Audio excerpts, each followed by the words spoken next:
by Northern Cement Max Plus, Supreme at Max Pro Northern Cement, Ahon, Bangon, Sulong, and SMC Global Power.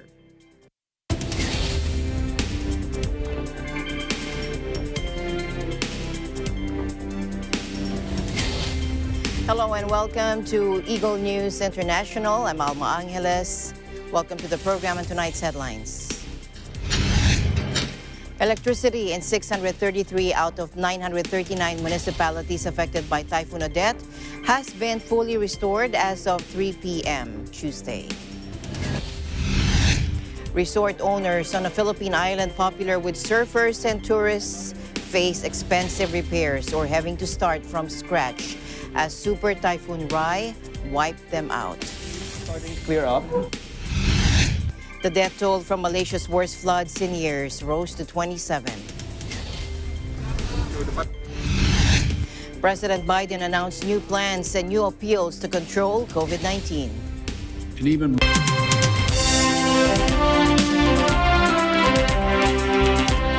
First, here in the country, electricity in 633 out of 939 municipalities affected by Typhoon Odette has been fully restored as of 3 p.m. on Tuesday. That according to the Situation Report number 9 of the Department of Energy issued on Wednesday afternoon. Take a look. The DOE said based on the National Electrification Administration's NEA Power Monitoring Report, the 633 municipalities where electricity has been fully restored comprised 78% of towns that were hit by Odette.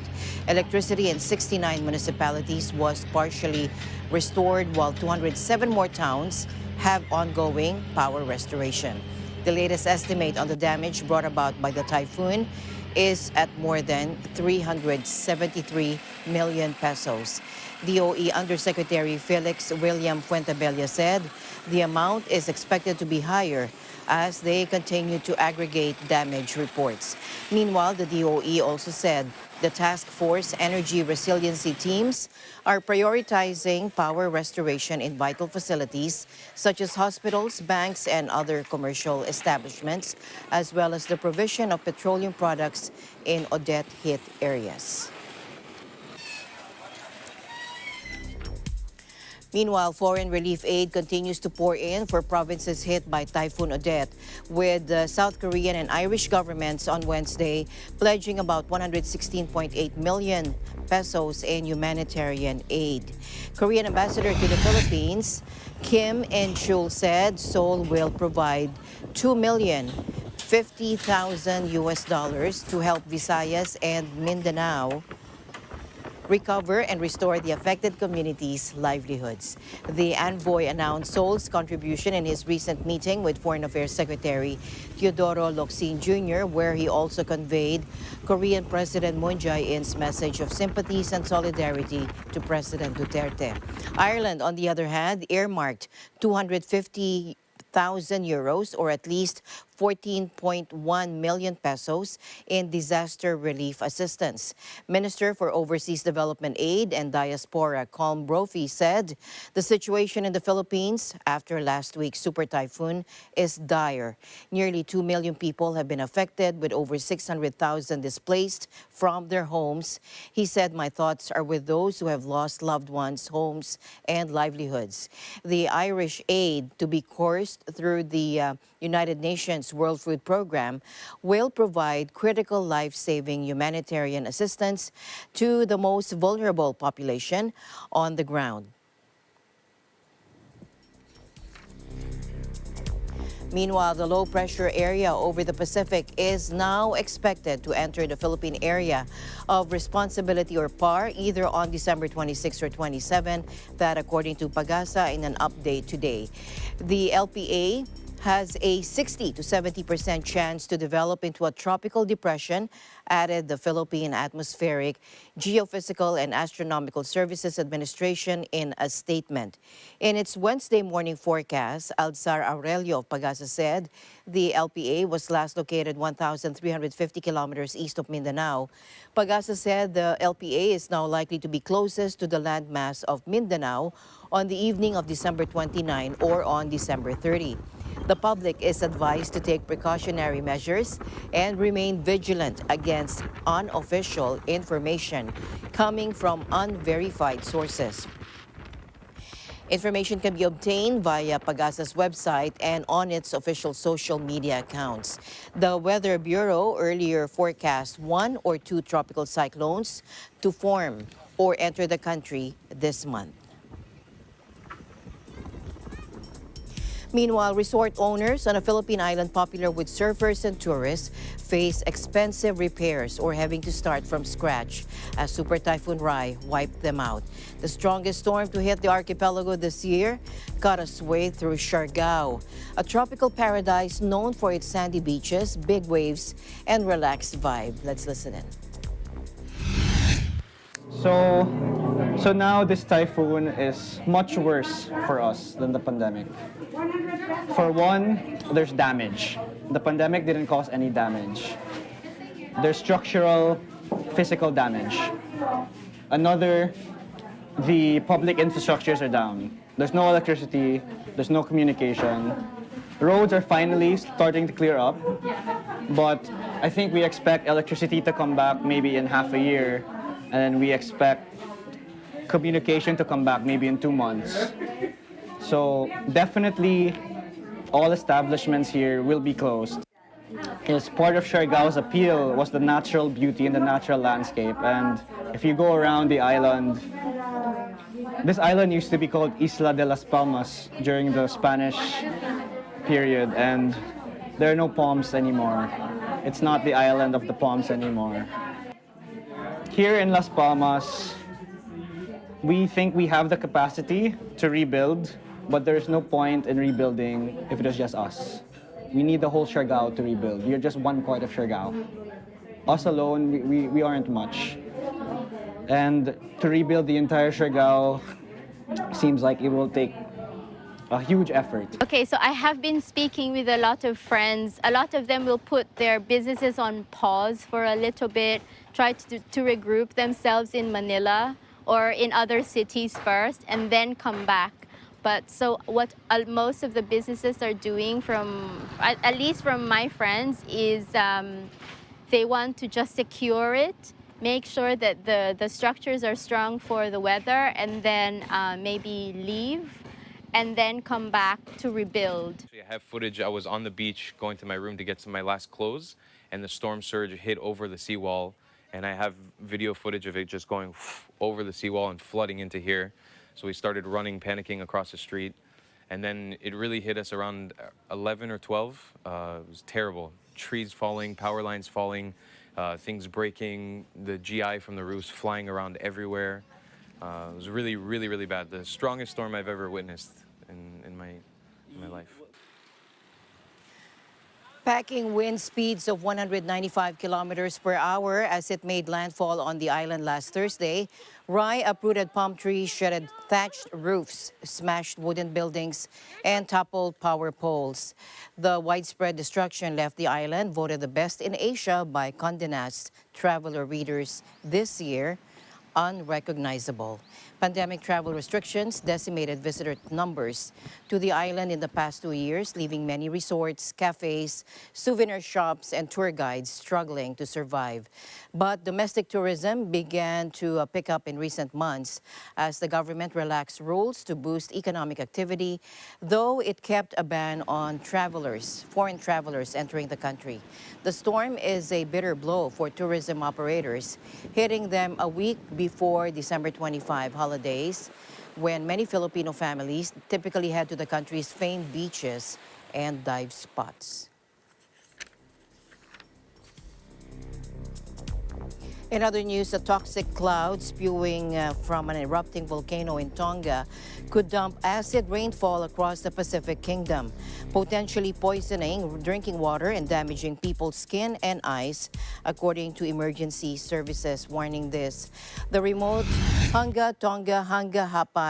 Ha'apai volcano erupted on Monday, sending plumes 18 kilometers into the air, according to Tonga Geological Services. Police reported no injuries from the eruption, but TGS said late Tuesday that the dust and gas could result in acidic rainfall if mixed with water in the atmosphere. It also advised residents to remove guttering systems from their rainwater storage systems until the all clear was given. Symptoms of exposure to acid rain are itchiness and skin irritation, blurry and discoloration of vision if exposed to the eye, it said. It also said if eyes and skin are exposed to acidic rain, please see a medical doctor or physician for appropriate treatment. The volcano sits on an uninhabited island about 65 kilometers north of the Tongan capital, Nuku'alofa. The volcano last came to life in 2015, creating a new island structure on its caldera. The death toll from Malaysia's worst floods in years rose to 27 on Wednesday as a cleanup operation gathered pace and residents assessed the damage unleashed by the disaster. Take a look. Days of torrential rain caused rivers to overflow at the weekend, swamping cities, cutting off major roads, and forcing tens of thousands of people to flee their homes. Selangor, Malaysia's most densely populated and wealthiest state, encircling the capital Kuala Lumpur, has been one of the worst-hit areas.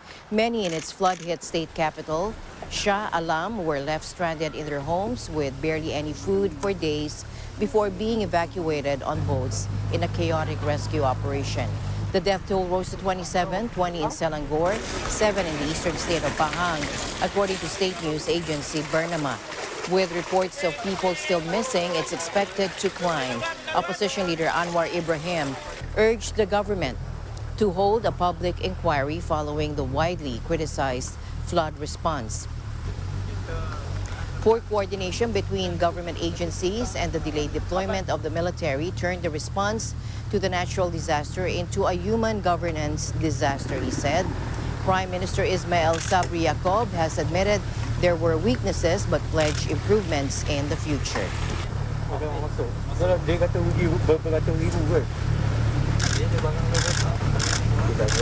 And the news continues here on Eagle News. We'll be right back.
Mula noon hanggang ngayon, gabay natin ang MTRCB ratings sa matalino at responsableng panonood.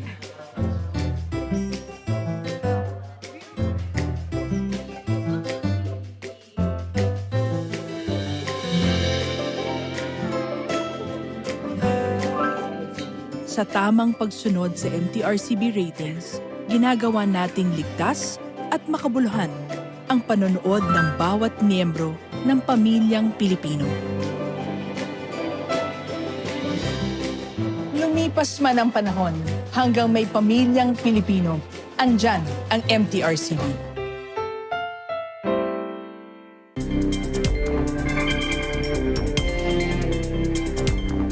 Welcome back. A landslide at a Jade mine in northern Myanmar today killed at least one person, injured 25, and left dozens missing, according to a member of the rescue team. The disaster struck at a mine in Pakant Township close to the Chinese border in Kachin State, where billions of dollars of the precious mineral is believed to be scoured from bare hillsides each year. Hundreds of diggers had returned to Pakant during the rainy season to prospect in the treacherous open-cast mines, according to a local activist, despite a junta ban on digging until March next year. They mine at night, and in the morning, they tip out the earth and rock, according to the activist, adding the added weight had caused the land to slip down into the lake.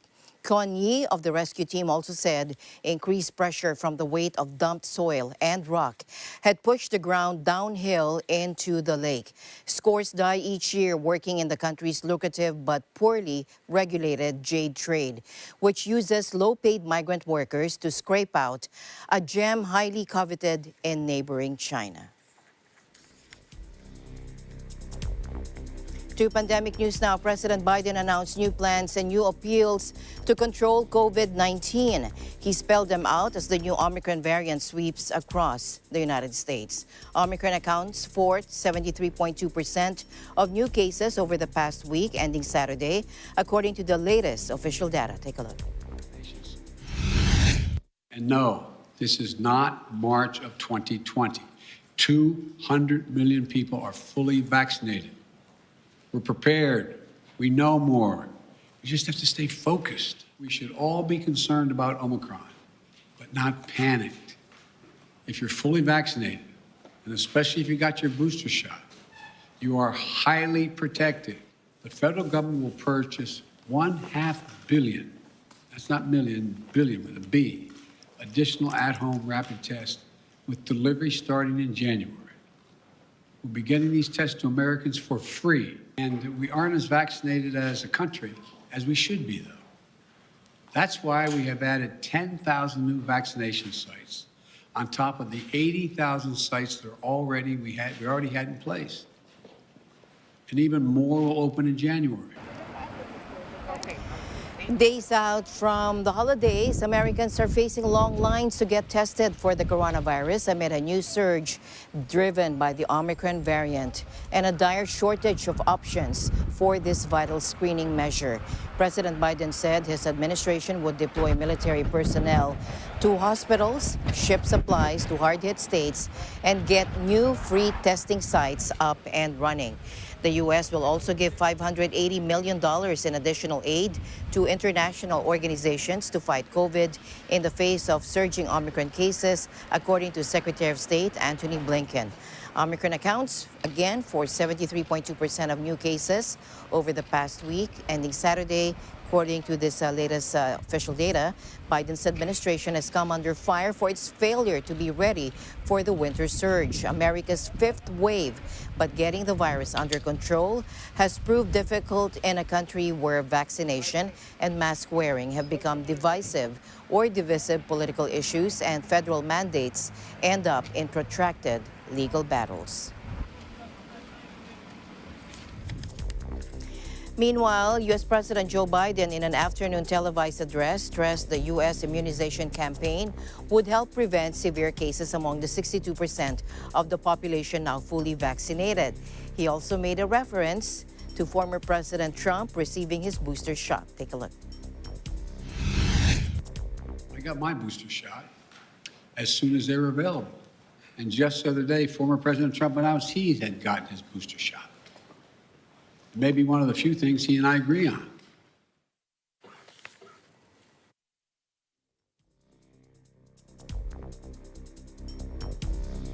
Meanwhile, in the heart of the capital, Washington, a free testing site a few blocks from the White House hadn't seen such crowds in a long time. Take a look. The line definitely hasn't been this long in a while. I haven't been tested in a couple months. I was asked to do it now for work because of the spikes that are happening in the city. But yeah, definitely the testing sites have not been this long in a while. It was about an hour wait. I think I'm glad to see that people are getting tests if they're going to travel. I assume that's part of the reason why they're doing it with the upcoming holidays, but it's also probably because a lot of people are starting to not feel very well with the new Omicron variant. So I'm it's disappointing and it's mixed emotion. Well, the rise in cases is concerning, but it's good that folks are getting tested. And I wish that the lines were not quite so long, that they were getting tested faster. But I'm really glad that they're getting tested because I think, as long as we can get people to quarantine when they need to, then we can stop the spread faster. Omicron now accounts for around 3% of cases in the U.S., a figure that's expected to rise rapidly, as has been seen in other countries. On Saturday, New York State announced a record number of daily cases for the second day in a row, with almost 22,000, more than 22,000 positive results. The U.S. is the nation hit hardest by the pandemic, crossing 800,000 known COVID deaths last week, according to a Johns Hopkins University tracker. And Omicron, now present in dozens of countries, appears to be more infectious than earlier coronavirus strains, despite early indications that it doesn't cause a more severe form of COVID-19 than the Delta variant. Its lightning dash around the globe has led some governments to reimpose restrictions ahead of holidays, dampening hopes the worst of the pandemic is over, or to reevaluate their plans to halt the spread. Let's listen in. We can see another storm coming. Omicron is becoming, or already has become, dominant in several countries, including Denmark, Portugal, and the United Kingdom, where its numbers are doubling every 1.5 to 3 days, generating previously unseen transmission rates. Within weeks, Omicron will dominate in more countries of the region, with a threat to push already overwhelmed health systems further to the brink. But there is also a positive note that the early evidence supports that the COVID-19 vaccines continue to do their job. Omicron variant is now dominant in Denmark, which on Tuesday set a new record for COVID-19 infections. According to the health minister, a record 13,558 new cases in 24 hours were registered in the nation of 5.8 million. At least 500 of the cases were people who had already had COVID.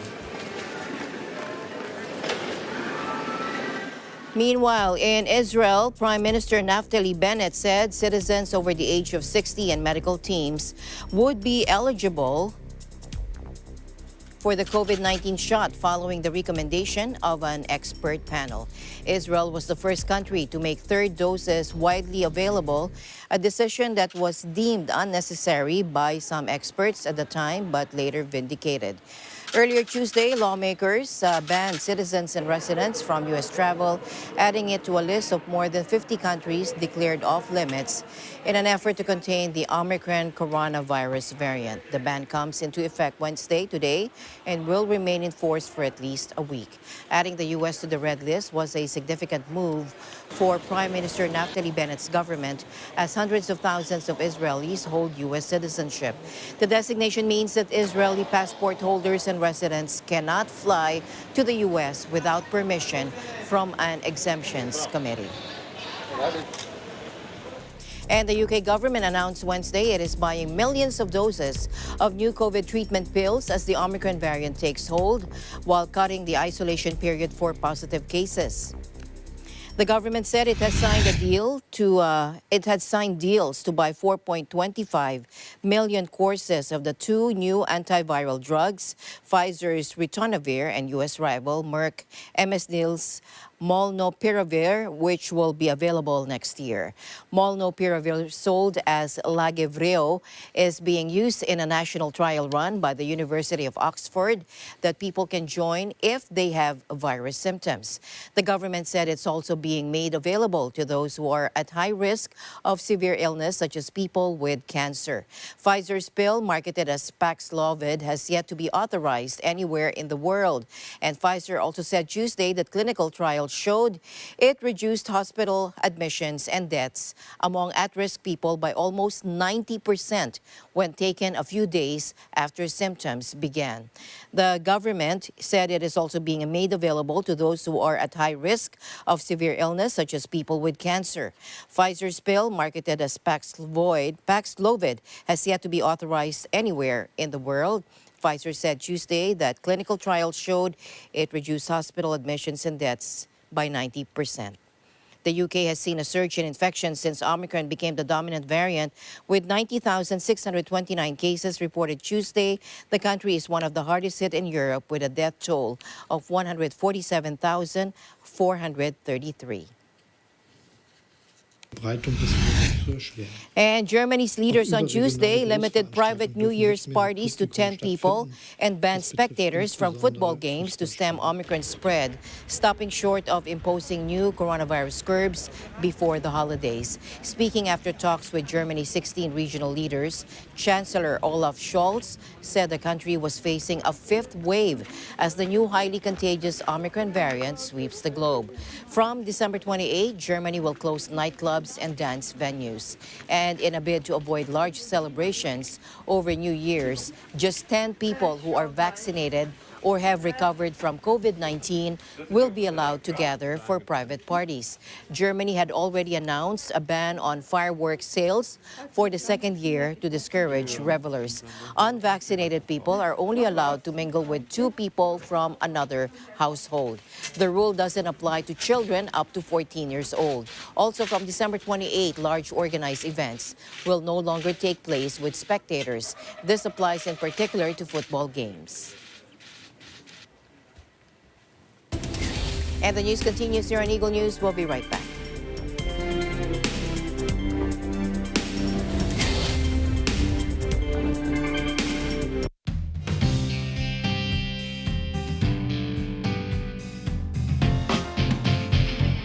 Ahon, bangon, sulong. Ahon, bangon, sulong. Pangarap ng bawat Pilipino. Hangarin ng Northern Cement. Ahon, bangon, sulong! Pinalaki ng Northern Cement ang kapasidad ng kanilang planta para steady ang supply ng sementong tigasin. Northern Cement Max Plus, Supreme at Max Pro. Ahon, bangon, sulong! Alam namin ang iyong pagsisikap. Dama namin ang iyong mga sakripisyo. Kita namin ang pagharap mo sa bawat pagsubok. Kaya sa kabila ng mga hamon ng buhay, nandito kami para umalalay. Kasi katulad mo, gusto rin namin ang magandang bukas para sa kanya. Hatid namin ang dekalidad na edukasyon at makabagong pasilidad sa abot kayang halaga. Kaya huwag ka na mangamba. Sasamahan ka namin tuparin ang mga pangarap niya.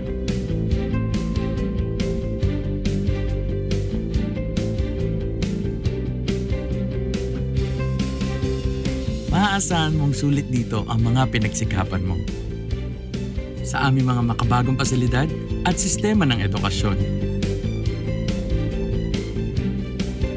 Ay lalabas natin ang aking talino at mga kakayahan niya.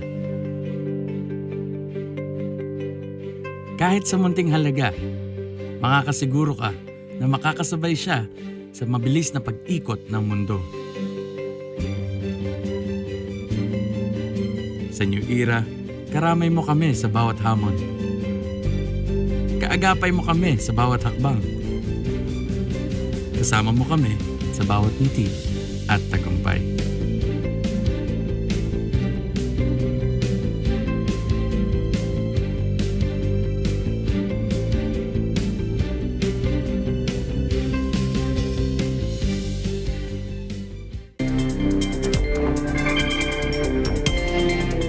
Welcome back. President Duterte admitted today that he was worried about the possibility of the Omicron variant of COVID-19 causing another surge of infections, noting that government funds were already depleted.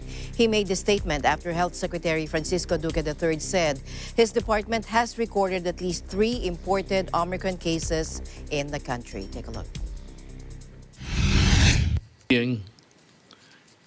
Omicron will arrive the Philippines sooner or later. That we cannot really prevent it totally because we have to move. We have to move, and people come in and out in our country. That is why, Mr. President, our border controls have been heightened, and that is why we were able to catch 3. We already have imported Omicron cases in the country. Kinakabahan ako kasi let me be frank to the public, depleted na yung pera talaga ng Pilipinas. Even coping up with the growing expenses for the typhoon victims. Huwag ninyong itapon yung shield. Continue using it. I advise you because I really firmly believe that the wearing of that face shield has contributed a lot. I cannot quantify or by what percentage, but it's just a gut feeling na yung kasi tayo, bababa na tayo ngayon. And I'm really surprised kasi sabi nila na ang Pilipino matigas ang ulo. Sa On November 15, President Duterte lifted the mandatory use of face shields and only making them voluntary in areas under Alert Level 1 to 3. The face shield policy is left to the discretion of local government units and private establishments in areas under Alert Level 4. Only areas under Alert Level 5 and closed, crowded, and close contact, or 3Cs, such as hospitals and other medical facilities, are required to use face shields. Meanwhile, Health Secretary Francisco Duque III announced that the interval for the administration of booster doses shall be shortened following the approval of the FDA. The shortened interval shall be effective on December 22. Under this new policy, boosters may already be given to adults at least 3 months after the second dose of a primary 2-dose vaccine or at least 2 months after the primary single-dose vaccine is given. Take a look. Yung 6-month interval between the second dose and the booster dose, pinaiksi na po ito for 3 months na lang. So mas mabilis po tayo makapagbigay ng booster doses gamit po ang ating mga bakuna. Lahat po ng vaccine, after 3 to 4 months, nag-uwi na po siya. So pagka tinamaan tayo ng malaking dominant na variant, talagang mag-breakthrough kasi mababa na po yung percentage ng kanyang efficacy. And the only thing that we can say that is yung mag-boostering po tayo ng massively. It would be as bad as the previous viruses. And natatakot lang ako. Further, the DOH also reiterated the importance of prioritizing the vaccination among those who are yet to receive their primary series. Meanwhile, the Department of Health today logged 261 new cases of COVID-19, bringing the nation's overall tally to 2,837,784. In its latest case bulletin, the DOH said the active cases dipped further to 9,238 with 395 new recoveries, which pushed the total number of recoveries to 2,777,630. Among the active cases, 3,153 are mild, 507 are asymptomatic, 377 are critical, 1,801 are severe, and 3,400 are moderate. Of the 261 reported cases today, 247 or 95% occurred within the recent 2 weeks, November 30 to December 13, according to the DOH. It also added that the top regions with most cases in the recent 2 weeks were the National Capital Region with 74 or 30%, Region 4A with 32 or 13%, and Region 3 with 20 or 8% of the country's new cases. The death toll has reached 50,916 with 122 new deaths. Meanwhile, the northern Chinese city of Xi'an dramatically tightened COVID travel controls today to fight a growing outbreak with people banned from boarding trains without official permission and hundreds of flights now canceled. With Beijing preparing to host the 2022 Winter Olympics in February, China is on high alert as it fights local outbreaks in several cities. Xi'an reported 52 new coronavirus cases today, bringing the total to 143 since December 9. From Wednesday, residents are blocked from leaving the city by train without an official letter stating the trip is essential, according to state broadcaster CCTV. It also came a day after the city began testing all of its 13 million residents. Around 90 residential areas were locked down, according to a government notice, though it did not specify how many people were affected by them. Long-distance bus stations were closed, and authorities have set up disease control checkpoints on highways of Xi'an government, according to notices. More than 85% of flights to and from the city's main airport have been grounded, according to flight tracker VeriFlight. Inside the city, passenger capacity has been slashed on buses and trains, and schools closed. Large indoor recreation venues remain shuttered, while the museum housing the world-famous Terracotta Army, the 2,000-year-old mausoleum of China's first emperor, has shut until further notice. To other news now, the jury in the sex crimes trial of Gishlae Maxwell asked the judge on Tuesday for transcripts of the testimony of 3 accusers of the British socialite and retired for the day without reaching a verdict. Maxwell, the 59-year-old daughter of former newspaper baron Robert Maxwell, is accused of recruiting and grooming young girls to be sexually abused by the late American financier Jeffrey Epstein. She faces an effective life sentence if convicted on all 6 counts following a high-profile 3-week trial in Manhattan. The charges against Maxwell stem from 1994 to 2004. 2 of Epstein's alleged victims said they were as young as 14 when Maxwell allegedly began grooming them and arranging for them to give massages to Epstein that ended in sexual activity. One, identified only as Jane, detailed how Maxwell recruited her at summer camp and made her feel, quote, special. She also said sexual encounters with Epstein became routine, with Maxwell sometimes present. Another, going by Caroline, said she was usually paid $300 after encounters with Epstein, often by Maxwell herself. A third alleged victim was Annie Farmer, who now 42, said Maxwell fondled her when she was a teenager at the New Mexico ranch owned by Epstein. Epstein, 66, killed himself in jail in 2019 while awaiting his crimes trial. Maxwell was arrested the following year. A Madagascar minister was one of 2 survivors to have swum some 12 hours to shore Tuesday after their helicopter crashed off the island's northeastern coast, according to authorities. Let's listen in.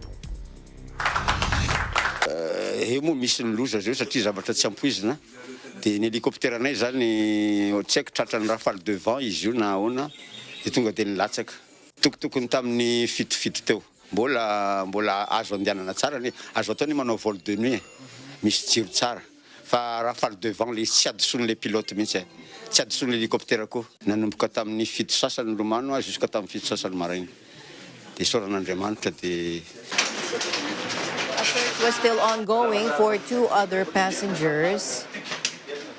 After the crash Monday, whose cause was not immediately clear, police and port authorities said Serge Gel, the country's Secretary of State for Police, and a fellow policeman reached land in the seaside town of Mahambo separately on Tuesday morning, apparently after ejecting themselves from the aircraft, according to Port Authority Chief. The Port Authority chief, the helicopter was flying him and the others to inspect a site of a shipwreck off the northeastern coast on Monday morning. At least 39 people died in that disaster, Police Chief Zavi Sambatra Roboavi said on Tuesday, in an increase from a previous toll after rescue workers retrieved 18 more bodies. UN aid flights into Yemen's rebel-held capital Sana'a have been halted by airstrikes carried out by the Saudi-led coalition, which supports the government, according to an airport official today. Now, flights into Sana'a airport have largely ceased because of a Saudi-led blockade since August 2016, but there have been exemptions for 8 flights that are a lifeline for the population. The Iran-backed rebels have repeatedly launched missile and drone strikes against neighboring Saudi Arabia, targeting the kingdom's airports and oil infrastructure. The 7-year conflict has led to what the UN calls the world's worst humanitarian crisis. More than 80% of the population of around 30 million require aid. President Vladimir Putin has warned that Russia is prepared to take military technical measures in response to unfriendly Western actions over the Ukraine conflict in a sharp escalation of rhetoric. Take a look. В случае продолжения явно агрессивной линии западных коллег мы будем предпринимать адекватные ответные военно-технические меры. На недружественные шаги жестко реагировать. И хочу подчеркнуть, имеем на это полное право. Имеем полное право на действия, призванные обеспечить безопасность и суверенитет России. The United States has been sounding the alarm since mid-November that Moscow would be planning a large-scale attack on its ex-Soviet neighbor Ukraine and has warned Putin of unprecedented sanctions. Western governments have accused Moscow of amassing some 100,000 troops near its borders with eastern Ukraine, where Kiev has been fighting pro-Russia separatists since 2014. Russia denies plotting an invasion and has demanded legal guarantees over its security from the U.S. and NATO, demanding the alliance stop an eastward expansion.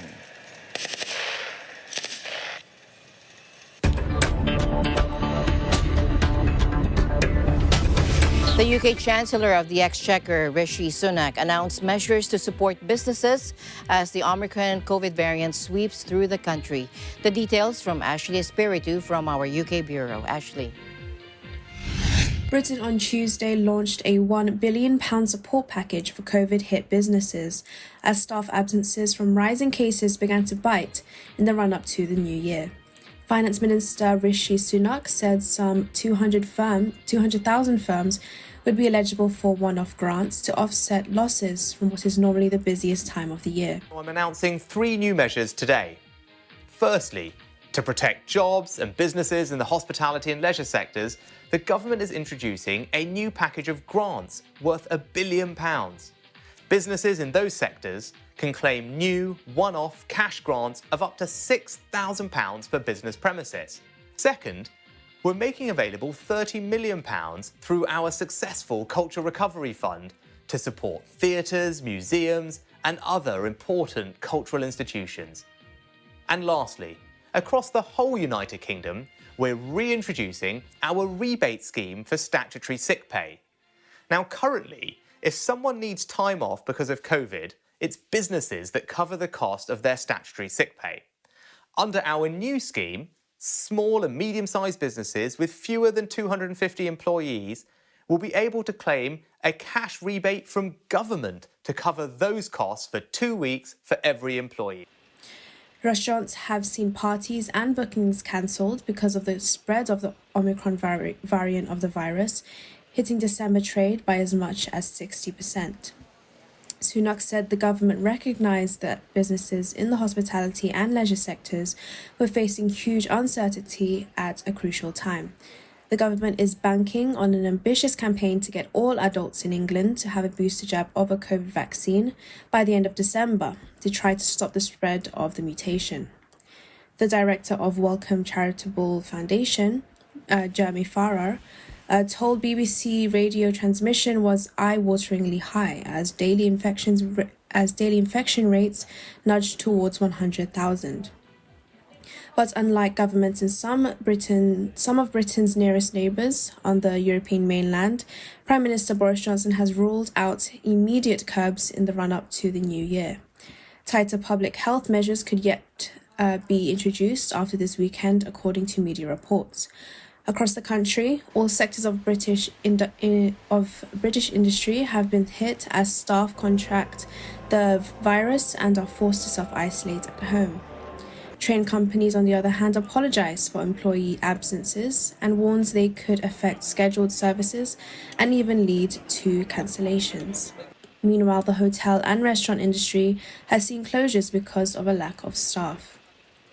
And in the public sector, the government has called for retired teachers to help out as the virus forces staff out of the classroom.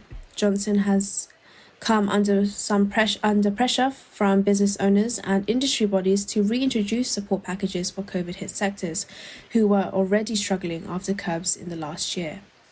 He is, however, facing intense pressure from within his own ruling Conservative Party, not bringing in tougher restrictions on public freedom. Last week, nearly 100 of his own MPs voted against the rollout of vaccine passports to allow access to some venues, including sports grounds.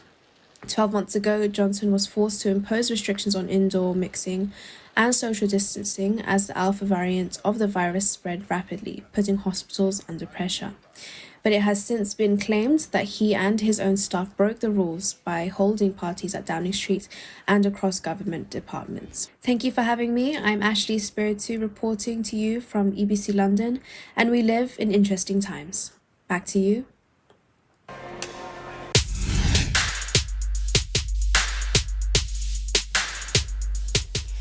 From Mount Everest to the Mariana Trench, microplastics are everywhere, even high in the Earth's troposphere, where wind speeds allow them to travel vast distances, according to a study.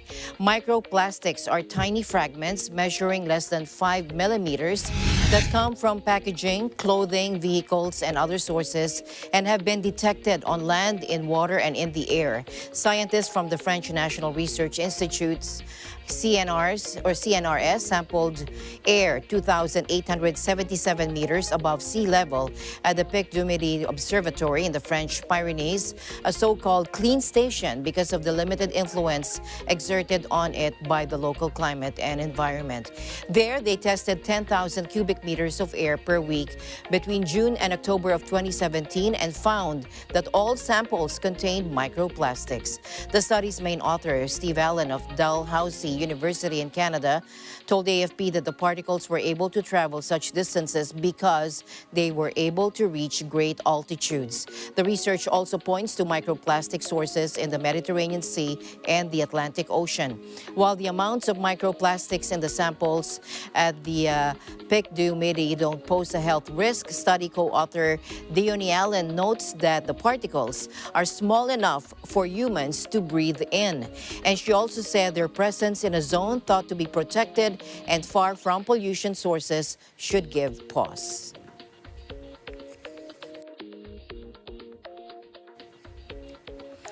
And the Iglesia Ni Cristo distributed aid and goodie bags in communities affected by Typhoon Rai. Brother Aaron P. Fabella, District Supervising Minister of Leyte East, said around 500 goodie bags were packed and distributed to the people in need. This was through the instruction and guidance of the Iglesia Ni Cristo's Executive Minister, Brother Eduardo Manalo, to help those affected by the powerful typhoon that tore off roofs and uprooted trees. The recipients thanked the Iglesia Ni Cristo. Lingap or Aid to Humanity campaigns had been held throughout the Philippines and in various parts of the world.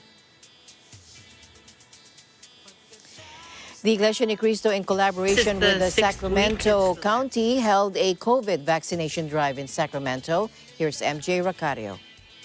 Vaccination. Hi, I'm Jericati here. Despite the pandemic, the Church of Christ Iglesia Ni Cristo is having the outreach here in Sacramento, California. Collaboration with Sacramento County, giving out free COVID-19 vaccination. Take a look. According to worldometers.info, there's about over 5 million deaths with this COVID-19 pandemic. Now, I heard that Church of Christ Iglesia Ni Cristo is having this free COVID-19 vaccination. Yes, we've been having this free vaccination or COVID-19 vaccination clinic for the past 5 weeks. We started in the beginning of November, and now we are in the month of December. And it's been a successful activity because many of our brethren and also our fellow men have benefited from this activity. So more than 600 of our neighbors, our fellow men, were able to get their vaccination, COVID-19 vaccination, and also their booster shots. You are giving out free COVID-19 vaccination as part of your outreach. Yes, that's happening today. So here at the Church of Christ on 11 Hill Boulevard. So it's free to everybody, and they just have to bring their vaccine cards and their ID. And this has been going on for several weeks now. This is the 6th week. It's the last week here at this site, but the people that are giving the vaccinations, they'll be at other sites around the Sacramento area. You just have to look up under myturn.california.org, and that'll take you to the sites where they're giving them. And they're all free, so don't need to worry about it. Today, the Church of Christ is having collaborations with the Sacramento County, and then we're giving free COVID-19 shots and booster shots for children also. Yes, and this is until what time? Until 4 p.m. today. All right, and this has been running for several weeks, I heard. Yes, it's been 6 weeks. Well, thank you. For today's activity, I'm actually helping out with the workflow, helping out quite a bit to make sure that today's vaccination event goes on so smoothly, and that's been the case compared to previous weeks that we've been here. So, yeah, I'm so glad that I've been able to participate and be a part of this endeavor. Thank you so much. You're welcome. Thank you. You're volunteering today's COVID-19 vaccination. Yes, I am. It's great to, help out the community, even though I'm a freshman in high school and young. Yeah, it's great. So what's your experience so far? Is this like your first time to volunteer in this kind of event? Yeah, it is my first time. I'm just trying to get in some hours for community service for my transcript in high school. Love you got vaccinated? Yes, we have 3 of vaccinated. Becca already got a week ago, and now we got our first dose. Yep, me too. It's my first dose of Pfizer, and it's good. We feel better now because we are vaccinated. We are vaccinated, and it's safer for us and for other people too. So it's good. Thank you. Wow, despite the pandemic, the Church of Christ Iglesia ni Cristo continuing to help the community through COVID-19 vaccination. I'm Jade here. We live in stressing times. Thank you, MJ. And that's it for tonight's broadcast. Thank you all for joining us. I'm Alma Angeles, and we'll see you back tomorrow. At the end of the day, there remains so much more to be grateful for. Good night.